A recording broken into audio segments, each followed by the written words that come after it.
بمتحبار بيرو حرشان هافت تفترون كلل تجراين عداقة فريات إثيوبيان ECX مس مفريتي ناقادو سب هافتن زملكتهم آكالاتن بمخانيو أبز حلف سمون نزج أنفر استخفتا التي تخفيت زلوج أنفر ببرك إثيوبيا مبل 26 حلف بيرو حرشان هافت تفترون كلل تجراي دكتور إياسو أبرها التي تخفيت زلوج أنفر عب تجراي زفر مهرتي بقتتا نوت آسد مقبار كمز حجز قليتهم كرم حزي عب تجراي زفرو أحملتن فرامرن نابدي سابا خيدوم ناب جبوتين كالوت هاجرات وصان يلاقو منبارهم حبيروم حزقنا بقطتا ابزي تعشقو ناوص ازلا خلو عدل زفتر يلوم اكسبورت لكون ستاندرد حلو نابدغت الاخت خوين كان هاي سي اكس مالت مس عالم لخدر رفبكا تكاليو صوت تكال دمام تزراينا نسنا يفلتلنا ناي ماشول لنا خلاتون اكسبورت خوم زخل نتاتي اندادي الله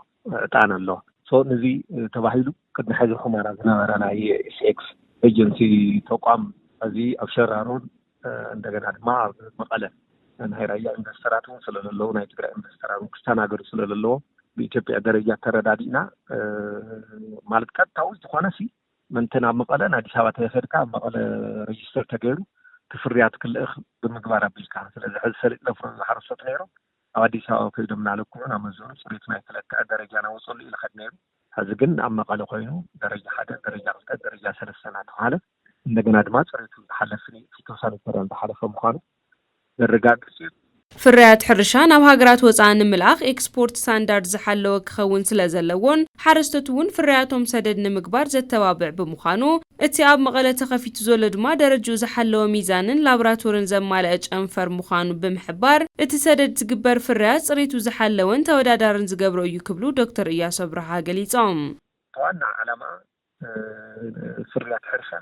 ኤክስፖርት ክላኣኽት ኮይኑ ስታንዳርድ ሓለወ ሓረስቶትና እውን በታ ስታንዳርድ ኣዘፍርዩ ምዃኑ ዘተባብዕ ስለዝኾነ ሚዛን ኣለና ስታንዳርድ ዝኾነ ሚዛን ካልኣይ ድማ ላቦራቶሪ እውን ኣለና ሳልሳይ እውን ሰራሕተኛ ዝኸውን ኦፊስ እውን ኣለና ቅድሚ ሕዚ ዘይነበረ ተቋም እዩ መቐለ ተኸፊቱ ዘሎ ስለዚ ነቲ ኤክስፖርት ፍርያት ብመጠን ብፍርያት ተወዳዳሪ ናዕብይ እናበልና ስለዚ ቅድሚ ሕዚ ኹመራ ናብ ሽራሮ ዝነበረ ሽራሮ ያው በቲ ዝነበረ ጦርነት ዓኒ እዩ ስለዚህ ንግዚኡ ኣብ መቐለ ክፈት ተባሂሉ ናይ ራያ ኢንቨስተር ተጠቃሚ ኮኑ ናይ ሰሜን ምዕራብ ተጠቀምቲ ኮኑ ናይ ማእኸላይ ኢንቨስተራትን ተጠቀምቲ ኮኑ ተባሂሉ ናይ መቐለ ክፈት ኣለሞ ስለዚህ ሓደ መስሪነትና ብፍርያት ከዕብየልና እዩ በመጠን እውን ያብየልና እዩ ካልኣይ ድማ ሓረስታትና ብቀረባ ኮይኖም ክግልገሉ ዝገብር ኣካይዳ እዩ ስለዚህ ዕብይ ዝበለ ዕዳጋ ዝፈጥረልካ ነቲ ኢንቨስተር እውን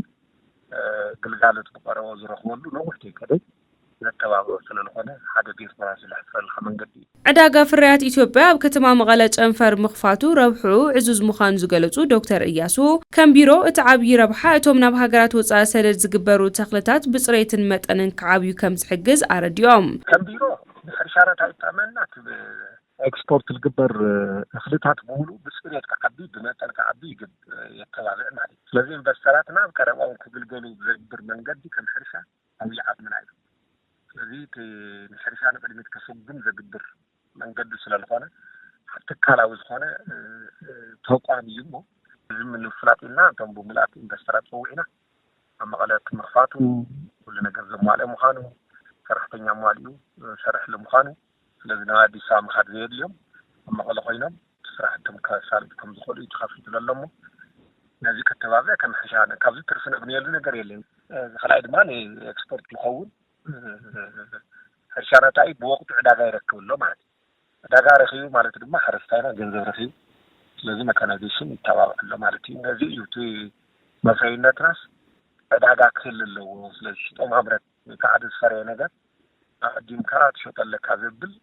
ኾም ዝበለ ተቋም ክልካተል ዕዳጋ ፍርያት ኢትዮጵያ ጨንፈሩ ኣብ ክልል ትግራይ ከተማ መቐለ ምኽፋቱ ኣብቲ ከባቢ ዝርከቡ ነጋዶ ኣፍረይትን ፍርያቶምን ምህርቶምን ብቐረባ ንምሻጥ ከም ዝሕግዝ ኣረዲኦም